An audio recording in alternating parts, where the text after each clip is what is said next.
Hello everybody, welcome once again to my channel Krishna's classes. हम कर रहे हैं क्लास 12 के लिए रेशियो एनालिसिस का चैप्टर। एंड अभी तक हम लोगों ने क्या कंप्लीट कर दिया है? हमने लिक्विडिटी रेशियोज कंप्लीट कर दिया है एंड सॉल्वेंसी रेशियो हम स्टार्ट कर चुके हैं। सॉल्वेंसी रेशियो में हमने debt to equity ratio complete किया है। आज जो रेशियो हम स्टार्ट करने वाले हैं वो है प्रोप्राइटरी रेशियो। और क्योंकि प्रोप्राइटरी रेशियो की क्वेश्चंस बहुत कम है, इसीलिए हम बाकी के बचे हुए सॉल्वेंसी रेशियोज को भी आज ही कंप्लीट कर देंगे। तो ये जो बुक मैं रेफर कर रही हूँ, this is the PDF of PS Grewal sir's book. ये बुक जो है आईएससी की बुक है एंड सीबीएसई के स्टूडेंट्स के लिए भी ये उतना ही रेलेवेंट है जितना कि आईएससी के स्टूडेंट्स के लिए, क्योंकि आपके लिए भी सेम ही ऑथर की book most of the schools prescribe करते हैं। एंड अगर आप किसी और बोर्ड को भी बिलोंग करते हैं और आपका चैप्टर रेशियो एनालिसिस आपके पोर्शन का पार्ट है, तो ये इक्वली इंपॉर्टेंट है। क्यों? क्योंकि टीएस ग्रेवाल सर की बुक बहुत ही अच्छी बुक है, कई सालों से चल रही है, तो हम इस बुक में से काफी सारे क्वेश्चन करके अपने कॉन्सेप्ट्स को क्लियर कर सकते हैं। चलिए, तो नेक्स्ट रेशियो जो आज हम पढ़ रहे हैं वो है प्रोप्राइटरी रेशियो। प्रोप्राइटरी रेशियो क्या होता है?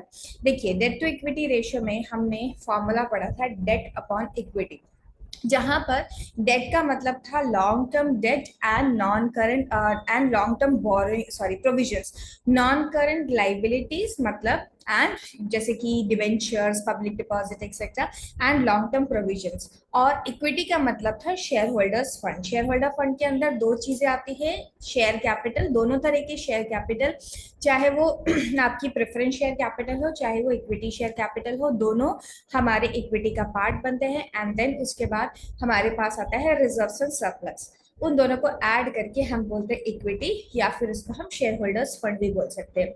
अब ये जो रेशियो है प्रोप्राइटरी रेशियो, प्रोप्राइटरी रेशियो से हम क्या फाइंड आउट करने की कोशिश करते हैं? ये जो इक्विटी है वो वहां का ही डेट टू इक्विटी का है।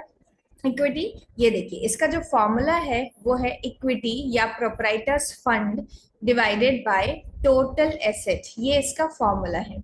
अब मैंने आपको डेट टू इक्विटी रेशियो का रेफरेंस क्यों दिया? क्योंकि डेट टू इक्विटी में जो इक्विटी थी वही इक्विटी का मतलब यहाँ पर भी है। यहाँ पर इक्विटी का मतलब है share holders fund. Okay, and share holder fund के अंदर आपको पता है दो चीजें आती है, share capital and reserves and surplus. ये दोनों चीजों को जब हम ऐड कर देते हैं दिस बिकम इक्विटी। तो आपके पास है equity divided by total asset. जब भी मैं बोलूंगी टोटल एसेट, तो टोटल एसेट्स का मतलब होता है नॉन करंट एसेट, जिसके अंदर आपका पीपी इंटेंजिबल एसेट आने वाला है और साथ ही साथ नॉन करंट इन्वेस्टमेंट आने वाले एंड सारे के सारे करंट एसेट्स आने वाले हैं। तो सारी एसेट्स को हम ऐड कर देंगे तो टोटल एसेट बन जाएगा। अब इस रेशियो का यूज क्यों किया जाता है, किस लिए हम इस रेशियो का कैलकुलेशन कर रहे हैं वो समझिए। हम इस रेशियो का कैलकुलेशन इसलिए करते हैं ताकि हम देखते हैं जितनी हमारी टोटल एसेट है उसमें से कितनी एसेट फंडेड है बाय प्रोप्राइटर्स फंड या इक्विटी, यानी कि ओनर्स फंड से कितनी फंडेड है। तो जितनी ज्यादा इसकी ये एसेट जो है वो ओनर्स फंड से फंडेड रहेंगी उतनी ज्यादा सिक्योरिटी रहेगी फॉर द लेंडर्स। क्यों? क्योंकि उन्हें मालूम है ज्यादा से ज्यादा एसेट्स इन लोगों ने खुद का पैसा लगा करके परचेज किया है, तो बोरोइंग्स आर लेसर। ठीक है, तो इस रेशियो का सिग्निफिकेंस ये है। और जो मेरी फॉर्मूला शीट है वहां पर ये रेशियो कैसे फाइंड आउट करते हैं, इसका सिग्निफिकेंस क्या है, फॉर्मूला सिग्निफिकेंस कैसे इसको एक्सप्रेस करते हैं, वो सारी बातें आपको दी हुई है। फॉर्मूला शीट आपको कहाँ मिलेगी? फॉर्मूला शीट आप देख सकते हैं on the telegram channel and on my app under free study resources। चलिए, अब मेरे सामने यहाँ पर क्वेश्चन है, इन क्वेश्चंस को हम एक एक करके सॉल्व करना शुरू करते हैं। अच्छा, इससे पहले कि मैं जरा क्वेश्चंस पर जाऊं, मैं रेशियो एनालिसिस की जो शीट है उस शीट को एक बार दिखा देती हूँ आपको, so that you can recollect. ये देखिए, ये हमारी शीट है। यहाँ पर after debt to equity ratio, आपको debt to total asset ratio के बाद यहाँ पर दिखाई दे रहा है proprietary ratio. So what is this proprietary ratio? ये जो प्रोप्राइटरी रेशियो है वो है शेयर होल्डर्स फंड या प्रोप्राइटर्स फंड जिसे हम बोलते हैं, और इक्विटी भी बोलते हैं इसको, डिवाइड बाय टोटल एसेट। यहाँ पर दिखा हुआ है significance, this ratio shows the extent to which total assets have been financed by the proprietor, higher the ratio, higher the safety margin for the lenders। तो जितना हाई ये ratio होता है उसको उतना अच्छा कंसिडर किया जाता है। ठीक है, चलिए अब देखिए शेयर होल्डर्स फंड का मतलब यहाँ पे लिखा हुआ है, फ्रैक्शन में बताते हैं इस रेशियो का मतलब 1.5:1 वगैरह इस तरीके से बताते हैं। And total assets has been meaning in total asset to debt ratio. तो total asset to debt ratio उसके पहले यहाँ पर लिखा हुआ है फॉर्मूला शीट में, इसीलिए इस तरीके से लिखा है। बट टोटल एसेट्स का मतलब आपको मैंने समझा दिया है, जहां पर non current assets, non current investment and current assets सब इंक्लूडेड होते हैं। चलिए अब हम जा रहे हैं ये क्वेश्चन करने के लिए। पहला क्वेश्चन मेरे सामने है प्रोप्राइटरी रेशियो का, जहां पर बहुत सिंपल क्वेश्चन है। इस तरह का क्वेश्चन हम एग्जाम में उम्मीद नहीं कर सकते। ये सारे जो क्वेश्चन होते हैं बुक में एलिमेंट्री लेवल के, ये सिर्फ कॉन्सेप्ट बिल्डिंग के क्वेश्चन होते हैं। इस बात को आप हमेशा याद रखिएगा। आप ऐसी उम्मीद नहीं करिएगा कि इतने ईजी क्वेश्चन आ जाएंगे, क्योंकि ऑब्वियसली सारे ही बोर्ड, चाहे वो आईएससी बोर्ड हो या सीबीएसई बोर्ड हो या कोई भी और बोर्ड हो, वो अपना एक स्टैंडर्ड मेंटेन करके रखते हैं। तो बहुत ईजी लेवल के question, very elementary level of questions नहीं आपको दिए जाएंगे, क्योंकि obviously you are going to pass your 12th examination. तो बहुत केक वॉक तो नहीं होने वाला है, कुछ सारे क्वेश्चन डिफिकल्ट नहीं होंगे, लेकिन एक मेंटेन किया जाएगा जो लेवल ऑफ डिफिकल्टी। देखिए यहाँ पर शेयर कैपिटल दिया है, ये शेयर होल्डर्स फंड का पार्ट है। नॉन करंट एसेट्स दिया हुआ है, ये जो हमारा डिनोमिनेटर है टोटल एसेट्स का पार्ट है। Reserves and surplus again share holder fund का पार्ट है, एंड करंट एसेट हमारी टोटल एसेट का पार्ट है। तो ये क्वेश्चन हमको कैसे करना है, मैं आपके साथ ये क्वेश्चन अब शेयर नहीं करूंगी। मैं अपनी फाइल वन नोट की फाइल यहाँ पर शेयर कर रही हूँ, जहां पर मैं क्वेश्चन की सॉल्विंग करके दूंगी। अगर आपने क्वेश्चन अभी तक देखा नहीं है, एक बार फिर से मैं आपको वापस ले जाती हूँ, जरा आप स्क्रीनशॉट ले लीजिए क्वेश्चन का, और अगर आपके पास सेम बुक अवेलेबल है तो आप उस बुक को ओपन करके रखेंगे अपने सामने। देखिए ये क्वेश्चन है, यहाँ से आप क्वेश्चन का स्क्रीनशॉट ले लीजिए। Now I am not going to share with you, मैं क्वेश्चन सॉल्व करूंगी। देखो क्वेश्चन वैसे तो बहुत इजी लगता है, जब बच्चों को कैलकुलेटर यूज करना अलाउड है वो बोलेंगे जैसे हमें 2 मिनट में कैलकुलेटर में ही सॉल्व करके दे देंगे, लेकिन बेटा ऐसा नहीं करना है आपको। इस क्वेश्चन को आप सिर्फ कैलकुलेटर में सॉल्व करके नहीं दे सकते। रीजन इज दैट आपको यहाँ पर 2 मार्क्स अगर पूरे लेने तो आपको फॉर्मूला भी लिखना पड़ेगा और आपको सोल्यूशन करके बताना पड़ेगा। ठीक है, तो हम सबसे पहले फॉर्मूला लिखेंगे, प्रोप्राइटरी रेशियो का फॉर्मूला। मैंने यहाँ पर शॉर्ट फॉर्म लिख दिया है PROP। आप ऐसा बिल्कुल भी ना करें, एग्जाम में आप पूरा लिखिए, proprietary ratio is equal to equity या शेयर होल्डर्स फंड, कुछ भी लिख सकते हैं। यहाँ पर कोई रिस्ट्रिक्शन नहीं है कि इक्विटी लिखना है, शेयर होल्डर्स फंड ही लिखना है या प्रोप्राइटर्स फंड ही लिखना है, कुछ भी लिख दीजिए आप। Equity divided by total asset. ठीक है, अब यहाँ पर हम थोड़ा नीचे जाएंगे, एक लाइन का स्पेस, 2-3 लाइन का स्पेस देंगे, और यहाँ सबसे पहले हम इक्विटी कैलकुलेट करके बताएंगे। तो क्वेश्चन में देखिए इक्विटी के लिए आपको क्या दिया हुआ है, share capital which is 10 lakh rupees. तो हम share capital of 10 lakh rupees यहाँ पर लिख देंगे, फिर ऐड कर लेंगे इसमें reserves and surplus. Reserves and surplus जो थे यहाँ पर वो थे 6 लाख रुपीज के, तो 6 लाख रुपीज के रिजर्व्स एंड सरप्लस को भी हम ऐड कर देंगे। तो टोटल जो मेरी इक्विटी हो गई वो कितनी हो गई, 16 लाख रुपीज की। अब मेरे पास आना चाहिए टोटल एसेट। तो टोटल एसेट को हम कैसे निकालेंगे, non current assets and current assets दोनों को ही हम ऐड कर देंगे। देखिए हमारे पास जो नॉन करंट एसेट्स है वो 44 लाख की है, और जो करंट एसेट्स है हमारे पास वो है 20 लाख की। तो इसको हमने ऐड कर दिया। अब 66 लाख की मेरे पास करंट एसेट्स भी, सॉरी टोटल एसेट्स आ गई। अब मेरे पास न्यूमरेटर एंड डिनोमिनेटर दोनों है। नाउ हम आसानी से ऊपर जा सकते हैं, इक्विटी में लिख सकते हैं। इक्विटी है 16 लाख रुपीस की, और 66 लाख रुपीस की हमारे पास क्या है, टोटल एसेट्स है।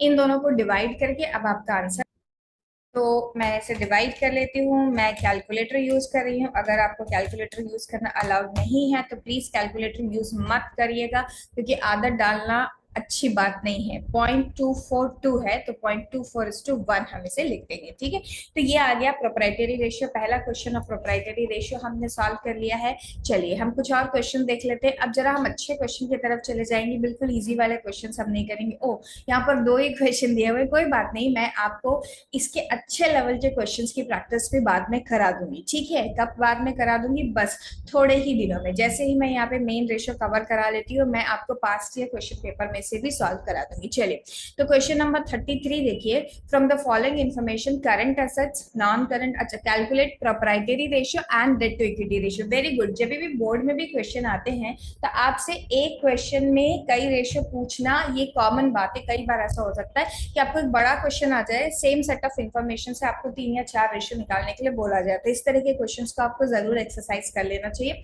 देखिए, यहाँ पर आपसे 2 रेशियो पूछे गए, proprietary ratio and debt to equity ratio.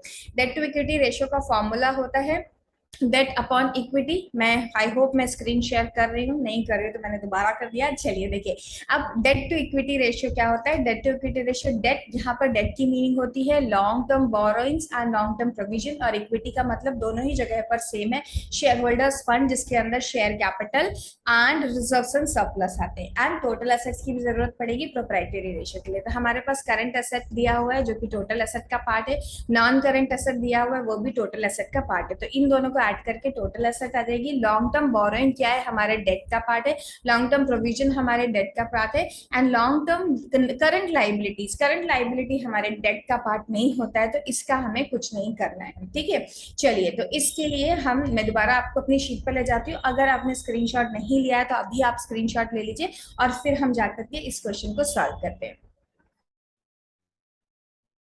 चलिए, अब मुझे यहाँ पर 2 रेशियो निकालने हैं। I am talking about this question. इस क्वेश्चन का नंबर था क्वेश्चन नंबर 33। ये अगेन मैं आपको याद दिला रही हूँ, मैं आईएससी के लिए 2023 के पब्लिकेशन की टीएस अग्रवाल सर की बुक यूज कर रही हूँ। आप इस बुक, अगर आपकी कोर्स में यही बुक है, आप इसी बोर्ड को बिलोंग करते हैं तो आप ये बुक यूज कर सकते हैं। अदरवाइज अदर बोर्ड्स के लिए भी ये बुक इक्वली इंपॉर्टेंट है, तो आप यहाँ से स्क्रीनशॉट लेके प्रैक्टिस कर सकते हैं। फिर आपकी बुक में जो क्वेश्चन दिए होंगे आप उनको कर लेना।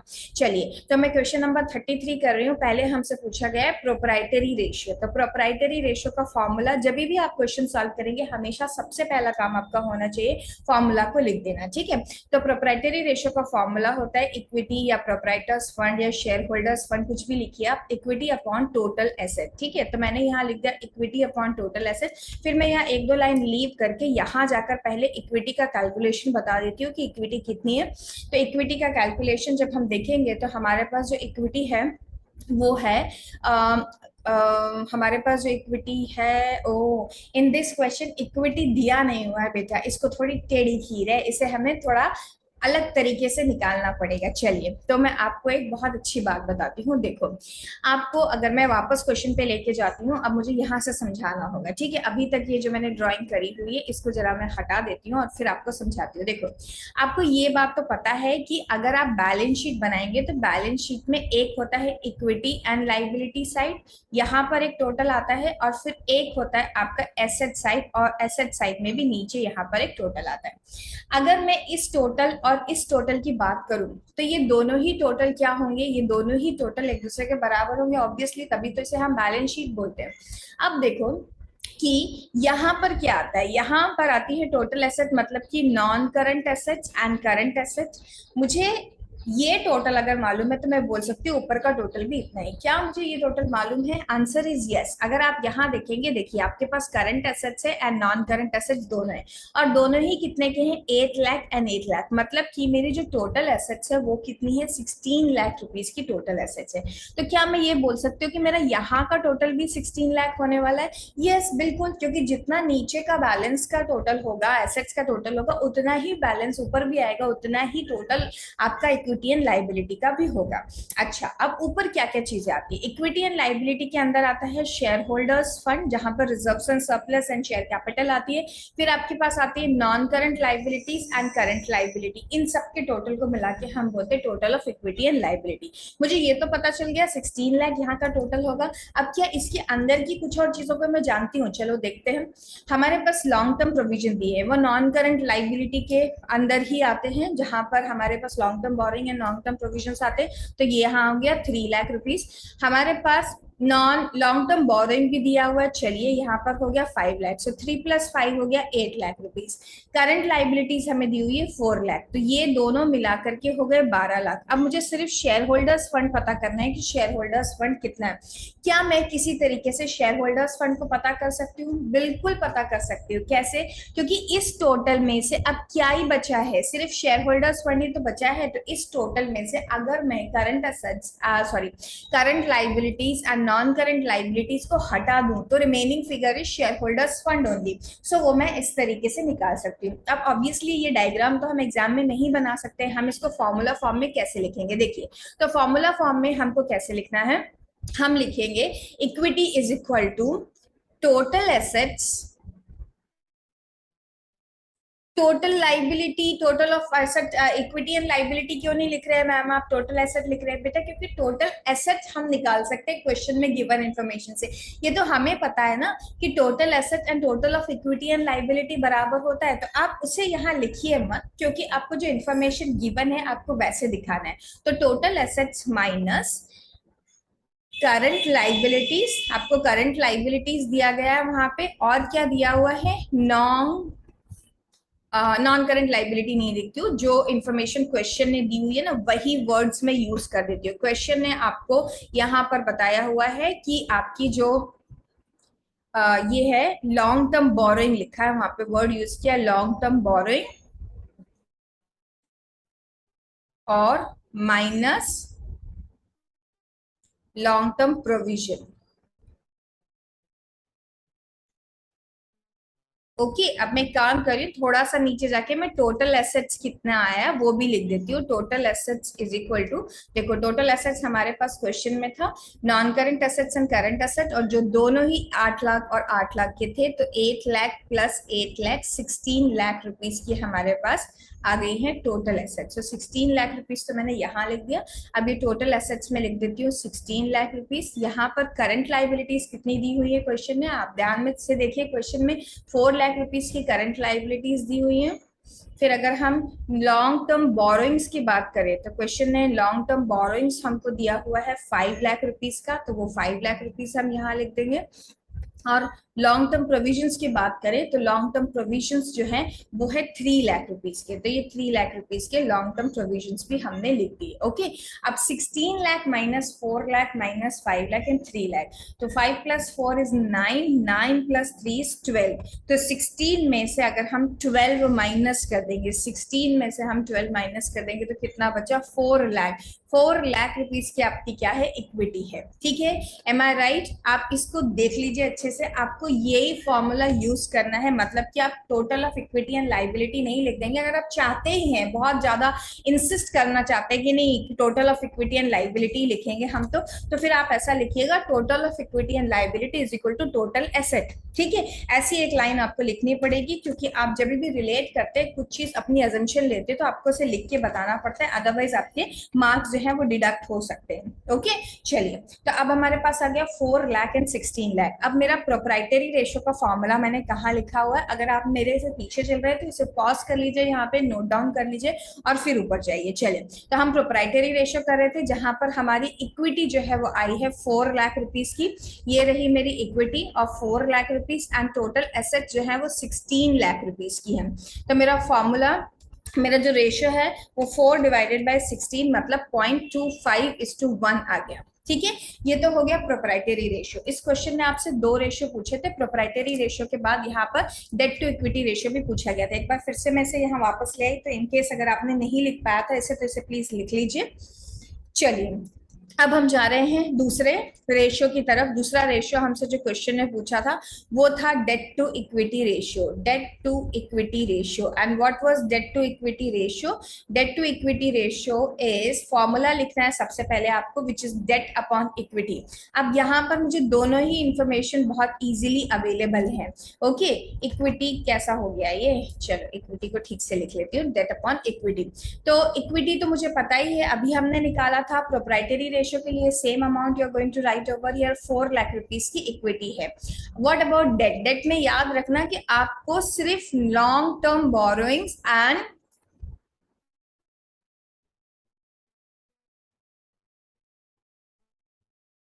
क्या लेना है आपको, ये जो लॉन्ग टर्म प्रोविजंस दिए हैं, करंट को नहीं लेना है, लॉन्ग टर्म प्रोविजंस को भी हम यहाँ पर लेंगे, लॉन्ग टर्म प्रोविजंस। ओके, इन दोनों को ले लेंगे। तो हमारे पास लॉन्ग टर्म बोरोइंग थी भाई कितने की, 5 लाख रुपीज की, and long term provision 3 lakh rupees के। 5 लाख प्लस 3 लाख, इनको हम ऐड कर लेंगे तो हमारा आंसर है 8 लाख। ऊपर हमारा न्यूमरेटर आ गया 8 लाख एंड डिनोमिनेटर है 4 लाख रुपीज का। ठीक है, तो 2:1 का रेशियो है डेट टू इक्विटी रेशियो। ठीक, इस क्वेश्चन से हमने दो रेशियो निकाले with the same information given, and अच्छा क्वेश्चन था क्योंकि यहाँ पर आपको इक्विटी डायरेक्टली नहीं दी हुई थी। तो इक्विटी पर कैसे पहुंचना था, हमें टोटल एसेट के रूप से इक्विटी तक पहुंचना था। Again and again in this chapter I am going on telling you people कि आपकी जो बैलेंस शीट के कॉन्सेप्ट्स हैं वो बहुत क्लियर होने चाहिए, तभी आप इस तरह के क्वेश्चंस को टैकल कर पाएंगे। चलिए, आज की वीडियो थोड़ी लंबी होने वाली है क्योंकि मैंने आपको बोला था कि जो दूसरे रेशियोज हैं सॉल्वेंसी रेशियो के, उनको भी हम सेम वीडियो में ही कंप्लीट कर लेंगे। तो अभी आपके पास एक दूसरा रेशियो है, this is again a solvency ratio, जहां पर आपको debt to total asset ratio calculate करना है। सीबीएसई स्टूडेंट्स के लिए ये रेशियो उल्टा दिया हुआ है, total asset to debt ratio. ठीक है, वहां पर भी हम सेम रिलेशनशिप ही फाइंड कर रहे होते हैं between two components of the balance sheet. चलिए, सबसे पहले हम इसका फॉर्मूला देखते हैं कि ये जो debt to total asset ratio है वो है क्या। यहाँ पर डेट का मतलब वही है जो डेट टू इक्विटी रेशियो में है, यानी कि डेट अपॉन डेट, मतलब वो डेट जिसको हम बोलते हैं long term borrowings and long term provisions. यहाँ पर करंट लाइबिलिटीज नहीं आती हैं। ये जो फॉर्मूला शीट है आई होप आपको ठीक से दिख पा रही है, ये है आपका debt to total asset ratio. ये थर्ड रेशियो की बात कर रही हूँ मैं, जहाँ पे debt upon total asset, and total assets वही है जो प्रोप्राइटरी रेशियो में आपने करी है, मतलब कि जहां पे हम non current assets and current assets दोनों को इंक्लूड कर लेते हैं, दिस इज कॉल्ड आपका टोटल एसेट। अब देखिए इस रेशियो की सिग्निफिकेंस क्या, it measures the safety margin available to lenders of long term debt. जिन लोगों ने लॉन्ग टर्म डेट दिए हुए हैं उनके सेफ्टी मार्जिन कितना है, to the extent to which debt is being covered by the asset. कितनी एसेट्स है, अगर ऐसा हो जाए कभी की कंपनी की हालत जो है खस्ता हो जाए, वो ठीक से प्रॉफिट जनरेट नहीं कर पाए, तो डेट कैसे पे किया जाएगा, ऑब्वियसली एसेट को सेल करके। तो कितनी एसेट्स है कंपनी के पास इन कंपैरिजन टू डेट, ऐसा तो नहीं है कि करोड़ों रुपए का डेट है एंड एसेट से बहुत थोड़ी सी, तो कैसे पेमेंट हो पाएगा। आपको मालूम होना चाहिए जब भी हम लोन लेते हैं, हम मतलब कंपनी लोन लेती है, तो उससे क्या करना पड़ता है, उससे कुछ ना कुछ एसेट्स मॉर्गेज करनी पड़ती हैं, और साथ ही साथ कोलेटरल सिक्योरिटी भी आती है। What is this collateral security, आप जाके जब आप इश्यू ऑफ डिबेंचर के चैप्टर पढ़ेंगे वहां पे issue of debenture as collateral security ये भी पढ़ेंगे। ठीक है, तो ये सारी चीजें ध्यान में रखी जाती है। तो जो इन्वेस्टर्स होते हैं वो चाहते हैं कि पता करें कि कितनी एसेट्स है कंपनी के पास, कहीं ऐसा ना हो कि अगर कंपनी ठीक से प्रॉफिट जनरेट ना कर पाए तो इन लोगों का जो लोन दिया हुआ है कंपनी को वो खतरे में पड़ जाए, वो कंपनी रिटर्न ना कर पाए। तो ज्यादा एसेट्स होंगी तो अच्छी बात है, और कम डेट होगा तो अच्छी बात है। ये प्योर रेशियो है, मतलब इसे भी हम 1:2, 2:1 समथिंग लाइक दिस, इस रेशियो में इस तरह से एक्सप्रेस करने वाले हैं। चलिए, अब जो क्वेश्चन यहाँ दिया हुआ था हम वहां पर चले जाते हैं। अगेन ये जो रेशियो है बहुत डिफिकल्ट रेशियो नहीं है, तो हम इसमें से बहुत सारे क्वेश्चंस नहीं लेने वाले हैं।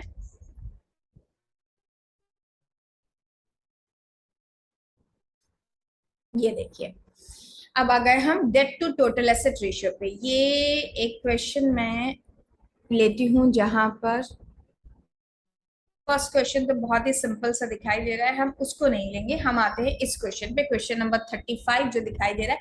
अगर आपके पास ये क्वेश्चन नहीं है, यहाँ से स्क्रीनशॉट ले लीजिए, कोई दिक्कत की बात नहीं है। कहीं किसी भी सोर्स से नॉलेज मिले ले लेना चाहिए, समेट लेना चाहिए। आपको अंडरस्टैंडिंग ऑफ कॉन्सेप्ट के ऊपर पूरा ध्यान लगाना है। चलिए, तो calculate debt to total asset ratio from the following. Share holders fund दिया हुआ है, टोटल डेट दिया हुआ है, शॉर्ट टर्म बोरोइंग्स दिया हुआ है, एंड अदर करंट लाइबिलिटी दिया हुआ है।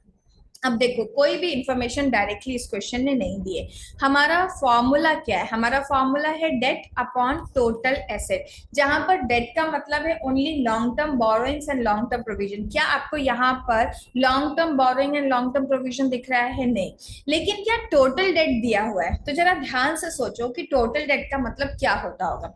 अगर आप थोड़ा सा भी दिमाग लगाएंगे तो आपको समझ में आ जाएगा कि टोटल डेट का मतलब होता है non current liabilities plus current liability.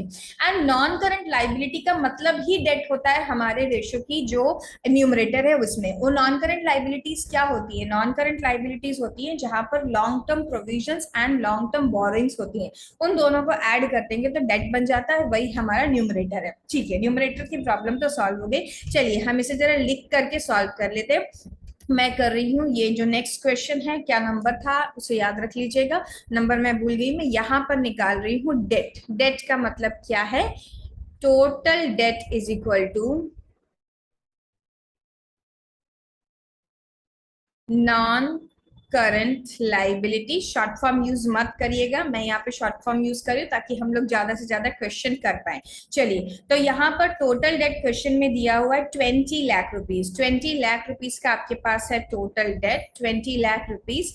और उसमें से शॉर्ट टर्म बोरोइंग्स हमें पता है, शॉर्ट टर्म बोरोइंग मतलब करंट लाइबिलिटीज, वो है 4 लाख। नॉन करंट लाइबिलिटी हमें नहीं पता, बट ये 4 लाख रुपीज है, इतना हमें मालूम है। तो अब हम क्या करेंगे? चेंज ऑफ प्लेस कर देंगे। मतलब इस 4 लाख को इधर ले आएंगे, ये 20 लाख में से यहाँ आएगा जब 4 लाख, तो इसका साइन चेंज हो जाएगा, ये माइनस बन जाएगा। एंड आपके पास आ गई non current liability. Non current liabilities कितनी आ गई? 16 लाख की नॉन करंट लाइबिलिटीज आ गई।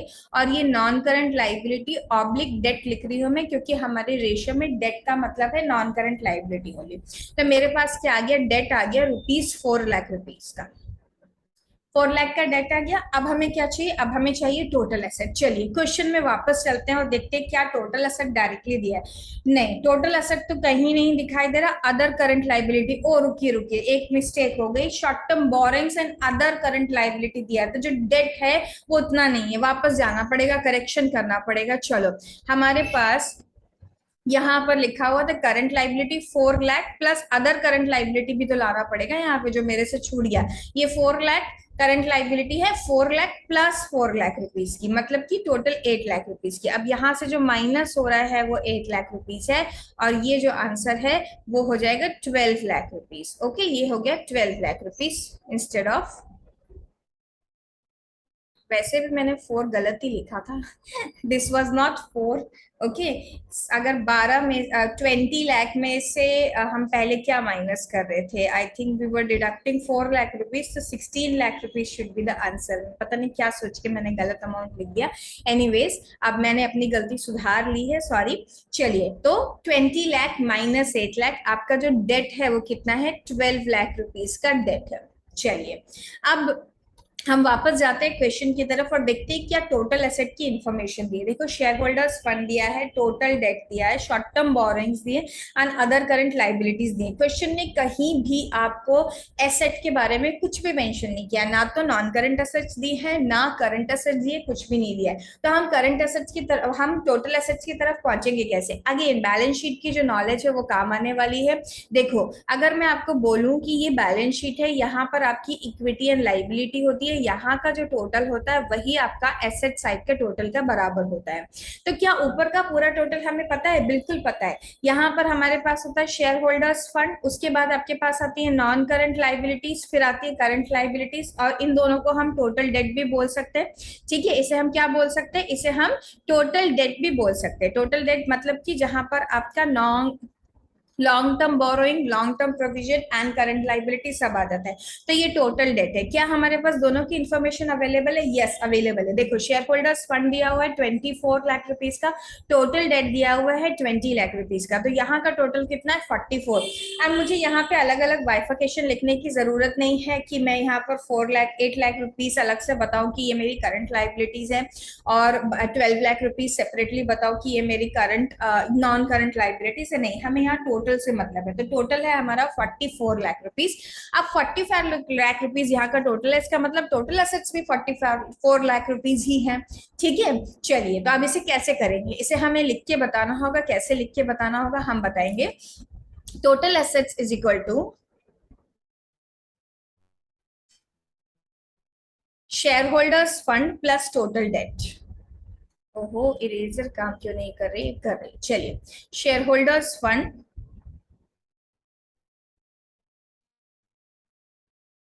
Plus total debt. Share holders fund आपके क्वेश्चन में दिया हुआ था 24 लाख रुपीस का, और टोटल डेट दिया हुआ है 20 लाख रुपीस का। तो 44 लाख रुपीस का हमारे पास क्या आ गया? ये आ गई हमारी टोटल एसेट। अब हमें न्यूमरेटर एंड डिनोमिनेटर दोनों ही पता है, तो डेट टू इक्विटी रेशियो हम कैसे निकालेंगे? डेट हमारा, अच्छा डेट मैंने ऊपर लिखा था 12 लाख रुपीस, ओके। तो मेरा ये जो डेट है वो है 12 लाख रुपीस। यहाँ पर 12 लाख रुपीस, मैंने इसे कट नहीं करना था, गलती से कट कर दिया। चलो, डेट आ गया 12 लाख रुपीस। एंड हमारे पास यहाँ लिख लेते हैं, चलिए इसको, डेट टू इक्विटी क्या पूछा है? What was the question? Question was debt to total asset, not debt to equity ratio. चलिए, तो हम निकाल रहे हैं debt to total asset ratio. Debt हमारे पास आ चुका है, debt upon total asset. Debt है हमारे पास 12 लाख रुपीस का, और हमारी जो टोटल एसेट्स है वो है 44 लाख रुपीस की।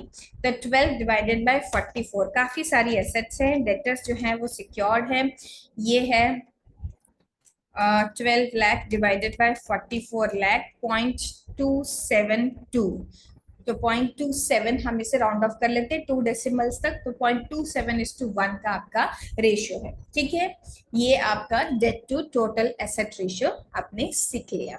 चलिए, अब हम जाते हैं वापस, देखते हैं और कौन सा रेशियो। बस इसी तरह के क्वेश्चन दिए हुए हैं डेट टू टोटल एसेट में। ये देखो, यहाँ पर हिंट लिख के बताया अभी तक कि total assets is equal to share holders fund plus total asset. And ये लॉन्ग टर्म डेट जो होता है, long term debt, short term borrowing, ये हिंट में काफी कुछ लिख के बता दिया गया आपको। चलिए, तो क्वेश्चन आपका काफी सिंपल हो गया। अब हम एक ऐसा क्वेश्चन करेंगे जहां पर एक से ज्यादा रेशियो पूछे गए। ये है क्वेश्चन नंबर 39। ये देखिए, इस क्वेश्चन में आपको डेट टू इक्विटी रेशियो भी पूछा है, debt to total asset ratio भी पूछा है, एंड प्रोप्राइटरी रेशियो भी पूछा हुआ है। ठीक है, तो तीनों सॉल्वेंसी रेशियो आपसे पूछे गए यहाँ पर। ये अच्छा क्वेश्चन है, इसको हम करके देख लेते हैं। देखिए, टोटल डेट्स दिया हुआ है, टोटल एसेट्स दिया हुआ है, एंड करंट लाइबिलिटीज दिया हुआ है। With the help of this information हमको debt to equity ratio, debt to total asset ratio, proprietary ratio find out करना है। तो आप लोग सबसे पहला जो एक काम करेंगे वो क्या करेंगे, आप लोग इसका स्क्रीनशॉट ले लेंगे, सो दैट मुझे दोबारा से इसे दिखाना ना पड़े, और हम इसका सोल्यूशन चालू कर देंगे। चलिए, हम जाते हैं अपना पेज जहां पर सोल्यूशन कर रहे थे। चलिए, यहाँ पर हमसे जितने रेशियो पूछे गए एक एक करके हम उन सारे रेशियोज को निकाल के बता देंगे। सबसे पहले आपसे पूछा गया डेट टू इक्विटी रेशियो, तो कभी भी फॉर्मूला लिखना ना भूलिए। डेट टू इक्विटी रेशियो का फॉर्मूला है डेट अपॉन इक्विटी, जहां पर डेट का मतलब है लॉन्ग टर्म डेट। अब देखिए, क्वेश्चन में आपको टोटल डेट दिया हुआ है और करंट लाइबिलिटी दी है, तो आपका जो लॉन्ग टर्म डेट है वो कैसे आएगा? आपका long term date and long term provision जो है वो टोटल डेट 16,50,000 के जो आपके पास है, उसमें से हम करंट लाइबिलिटी माइनस कर देंगे। करंट लाइबिलिटीज कितनी है? 6 लाख रुपीज की करंट लाइबिलिटीज है, इसको हम माइनस कर देंगे। इक्विटी कैसे आने वाली है? इक्विटी क्या दिया हुआ है? Equity is not given. अब हम इक्विटी कैसे फाइंड करेंगे? जब टोटल डेट में से हमारे पास आपको करंट लाइबिलिटीज दी गई है, तो बचा हुआ है आपके पास, नहीं नहीं, इस तरीके से नहीं। चलिए, मैं आपको बताती हूँ कि कैसे करना है। हमारे पास ऐसी इंफॉर्मेशन दी हुई है, टोटल एसेट की इंफॉर्मेशन दी हुई है। टोटल एसेट जो होती है current assets plus current liability होती है, और ये जो टोटल एसेट्स है वो है 30 लाख रुपीस की। ये है 30 लाख, तो ऊपर का टोटल भी 30 लाख है। ठीक है, ऊपर का टोटल भी हम लिख लेंगे 30 लाख रुपीस। यहाँ पर आपके पास है equity and liability. Equity and liability में से एक्चुअली इक्विटी हमको फाइंड आउट करना है। अगर हम लाइबिलिटी की बात करें तो लाइबिलिटी के अंदर आपके पास टोटल डेट दिया हुआ है, और टोटल डेट का मतलब क्या होता है? Non current liability and current liability के टोटल को हम बोलते हैं नॉन टोटल डेट। तो वो आपके पास है करंट लाइबिलिटीज, एंड इसका टोटल है 16,50,000 रुपीज। ये है 16,50,000 रुपीज। तो बचा क्या? ये बचा, इसको हम लोग कैसे निकालेंगे? दिस माइनस एनालिसिस हम निकालेंगे। ठीक है, अब इसे लिखना कैसे है देखिए, हम इसे लिखेंगे ऐसे, equity is equal to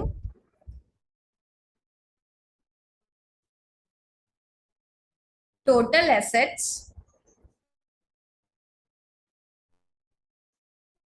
minus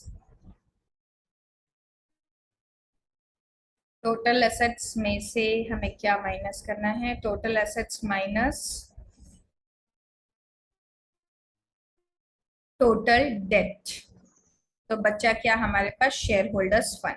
total assets थी हमारे पास 30 लाख रुपीस की, उसमें से हम टोटल डेट माइनस कर लेते हैं जो है 16,50,000 रुपीज का। ठीक है, तो 30 लाख में से हमें माइनस करना है 16,50,000 रुपीज, तो ये आया 13,50,000 रुपीज। ओके, ये आपका न्यूमरेटर एंड डिनोमिनेटर दोनों आ गया। न्यूमरेटर हमने पूरा सॉल्व करके नहीं लिखा था, तो ये बचा है 10,50,000 रुपीज और ये है 13,50,000 रुपीज। तो मेरा जो डेट टू इक्विटी रेशियो है 10,50,000 डिवाइडेड बाय 13,50,000 रुपीज 0.77 है, तो इसको 0.78:1 कर लेते हैं। ठीक है, तो सबसे पहला ratio debt to equity ratio हम लोगों ने सॉल्व कर लिया है। डेट टू इक्विटी रेशियो को हमने इसके हेल्प से, जो भी इंफॉर्मेशन हमारे पास दी थी उसकी हेल्प से हमने निकाल लिया है। चलिए, अब दूसरा रेशियो जो क्वेश्चन ने हमसे पूछा है, प्लीज क्वेश्चन अपने सामने रखिएगा, मैं बार बार क्वेश्चन को जाके दिखा नहीं रही हूँ, so that we save the time. Second ratio हमसे पूछा गया है debt to total assets ratio. Debt to total asset ratio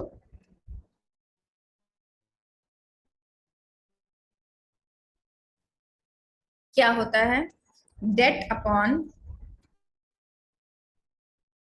total assets. And यहाँ पर डेट हम पहले ही निकाल चुके हैं, ये देखिए, ये हमने डेट का कैलकुलेशन किया था 10,50,000, वही 10,50,000 ले लेंगे हम यहाँ पर। और क्या टोटल एसेट्स हमें पता है, यस क्वेश्चन है, हमें टोटल एसेट्स दिया हुआ है कि 30 लाख रुपीज की टोटल एसेट्स है। चलिए, तो ये रेशियो है 10,50,000 divided by 30 lakh rupees, so 0.35:1। ये रेशियो पे आ गया debt to total asset ratio. फिर उसके बाद हमसे जो नेक्स्ट रेशियो पूछा गया है, what is that, that is proprietary ratio. Proprietary ratio का फॉर्मूला क्या होता है, आपको याद होना चाहिए। प्रोप्राइटरी रेशियो का फॉर्मूला होता है इक्विटी अपॉन टोटल एसेट, जहां पर इक्विटी हमारी वही रहेगी जो हमने कहाँ निकाली थी, debt to total asset ratio में निकाली थी। इक्विटी कितनी निकाली थी, चलिए ऊपर जाके देख लेते हैं। इक्विटी निकाला था 13,50,000 रुपीज, ये रही 13,50,000 रुपीज की equity. And total asset question ने हमको खुद दिया हुआ है कि टोटल एसेट जो है वो 30 लाख रुपीज की है। So 13,50,000 rupees divided by 30 lakh rupees is 0.45:1। ठीक है, तीनों रेशियो हमने निकाल दिए with the given set of information. चलिए स्टूडेंट, आई होप ये सब आपको क्लियर है। देखिए, विद दिस हम लोगों ने क्या कर लिया है, हम लोगों ने कंप्लीट कर लिया है all kind of solvency ratios. ठीक है, जिसके अंदर इस तरीके के रेशियो आते हैं। अब हम लोग नेक्स्ट रेशियो पर जाएंगे, कवरेज रेशियो। कवरेज रेशियो के अंदर आपको एक ही रेशियो दिया गया है जो है इंटरेस्ट कवरेज रेशियो। एक ही रेशियो है लेकिन बड़ा जबरदस्त है, बिकॉज यहाँ पे earning before interest and tax दिया हुआ है, जिसको हम शॉर्ट फॉर्म में बोलते हैं ईबीआईटी। और इसमें आपसे क्वेश्चन में काफी घुमा फिरा के पूछा जाता है, आपको अर्निंग या profit after interest and tax दिया जाता है और आपको पहले वाले फिगर पे पहुंचना होता है। तो हालांकि एक ही रेशियो है, अपने आप में कवरेज रेशियो और भी होते हैं, लेकिन आपके लेवल पे कवरेज रेशियो एक ही दिया हुआ है, इंटरेस्ट कवरेज रेशियो, लेकिन इसका कैलकुलेशन बड़ा जबरदस्त है। ठीक है, तो हम उसके क्वेश्चन सब नेक्स्ट क्लास में करेंगे। आज हमने सारे सॉल्वेंसी रेशियोज को कवर कर लिया है। चैनल को अभी तक सब्सक्राइब नहीं किया है तो जरूर सब्सक्राइब कर लेना, एंड वीडियो को शेयर एंड लाइक करना जरूर कर देना। ठीक है, चलिए, we will meet once again with the new ratio. Till then have a great day, keep practising.